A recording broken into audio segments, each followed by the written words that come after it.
हरे कृष्ण प्रिय भक्तों, आज हम श्रीमद् भगवद गीता के प्रथम अध्याय के 47वें श्लोक का पाठ करने वाले हैं।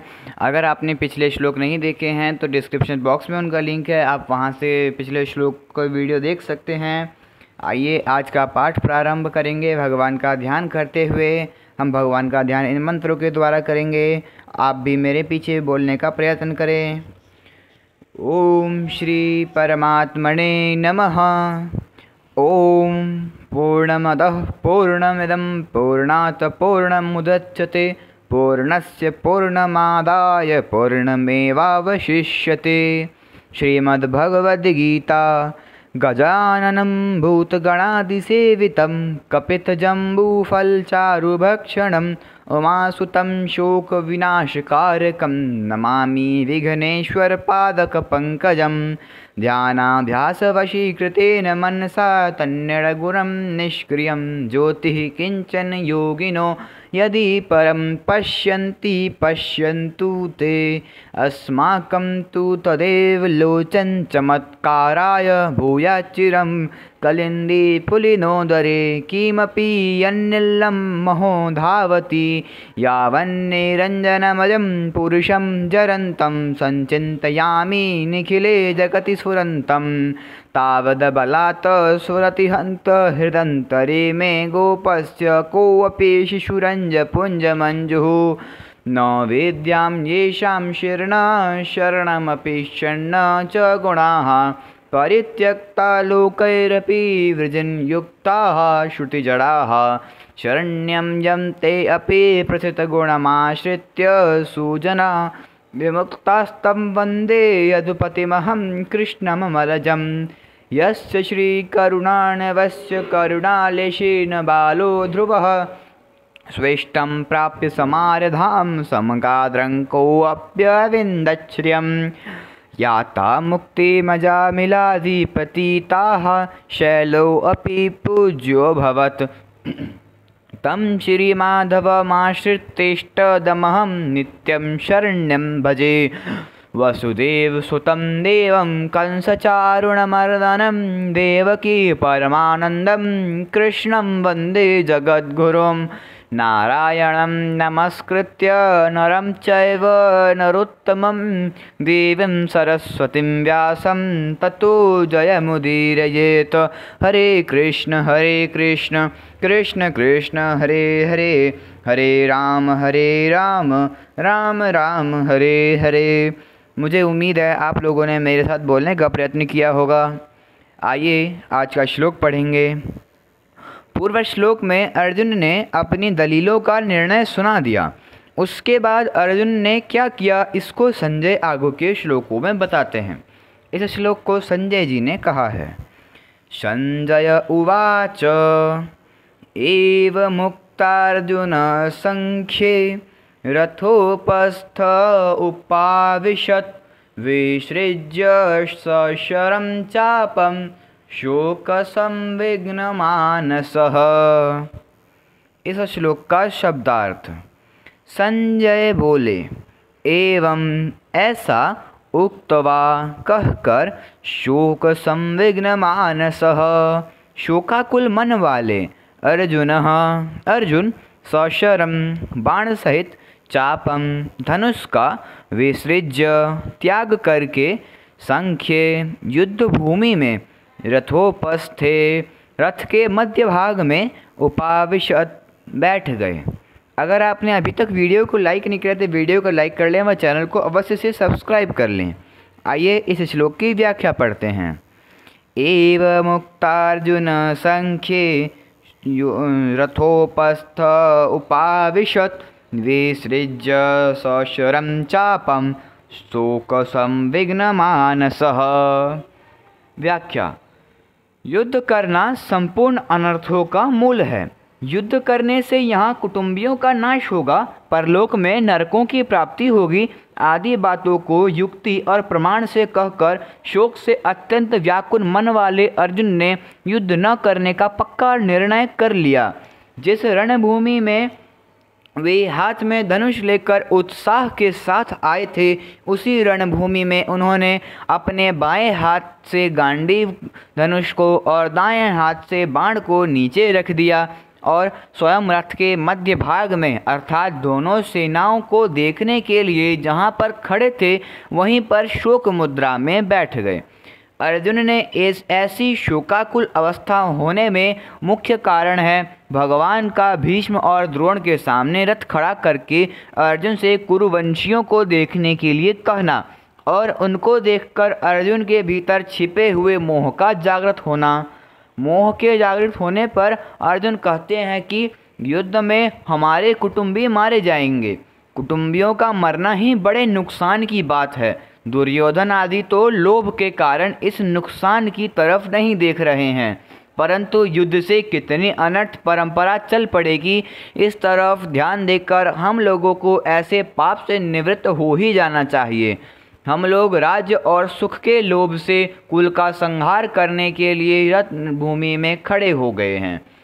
यह हमने बड़ी भारी गलती की है। अतः युद्ध न करते हुए शस्त्र रहित मेरे को यदि सामने खड़े हुए योद्धा लोग मार भी दें तो उससे मेरा हित ही होगा। इस तरह अंतःकरण में मोह छा जाने के कारण अर्जुन युद्ध से उपरत होने में एवं अपने मर जाने में भी हित देखते हैं और अंत में उसी मोह के कारण बाण सहित धनुष का त्याग करके विषादगम्न हो जाते हैं, बैठ जाते हैं। यह मोह की ही महिमा है कि जो अर्जुन धनुष उठाकर युद्ध के लिए तैयार हो रहे थे वही अर्जुन धनुष को नीचे रखकर शोक से अत्यंत व्याकुल हो रहे हैं।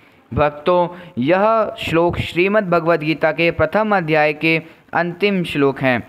तो इस अध्याय को हम संपूर्ण करते हैं। ओम तत्सदिति श्रीमद्भगवद्गीतासूपनिषत्सु ब्रह्म विद्यायां योगशास्त्रे श्रीकृष्णार्जुन संवादे अर्जुन विषाद योगो नाम प्रथमो अध्यायः।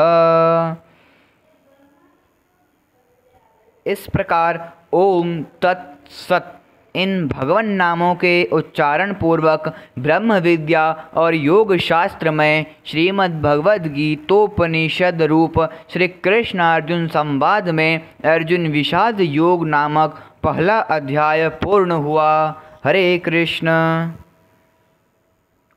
प्रत्येक अध्याय की समाप्ति पर महर्षि वेदव्यास जी ने जो उपयुक्त पुष्पिका लिखी है इसमें श्रीमद् भगवद गीता का विशेष महात्म्य और प्रभाव ही प्रकट किया गया है। ओम तत्सत् ये तीनों सच्चिदानंद घन परमात्मा के पवित्र नाम हैं।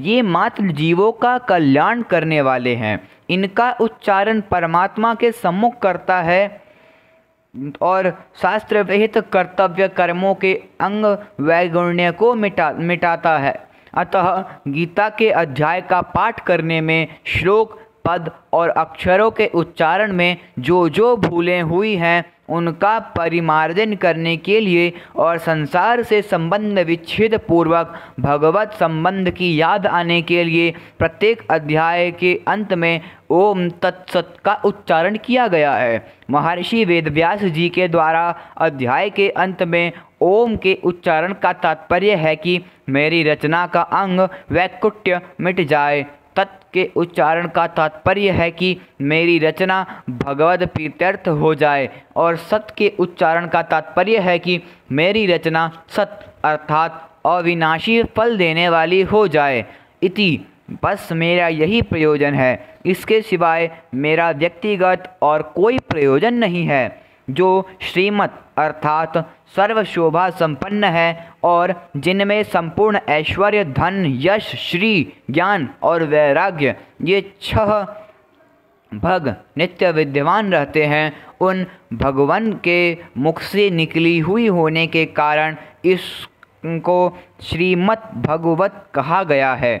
जब मनुष्य मस्ती में, आनंद में होता है तब उसके मुख से स्वतः गीत निकलता है। भगवान ने इसी को मस्ती में आकर गाया है, इसलिए इसका नाम गीता है। यद्यपि संस्कृत व्याकरण के नियमानुसार इसका नाम गीतम होना चाहिए था, तथापि उपनिषद स्वरूप होने से स्त्रीलिंग शब्द गीता का प्रयोग किया गया है।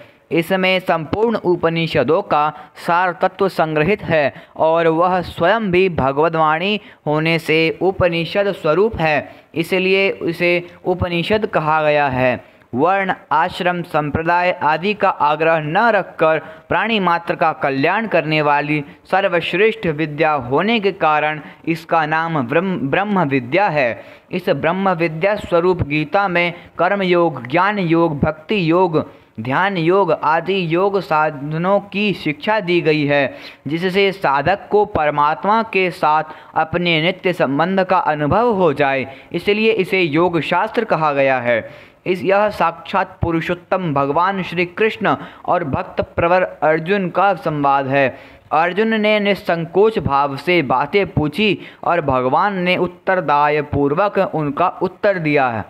इन दोनों के ही भाव इनमें थे, अतः इन दोनों के नाम से इस गीता शास्त्र की विशेष महिमा होने के कारण इसे श्री कृष्णार्जुन संवाद नाम से कहा गया।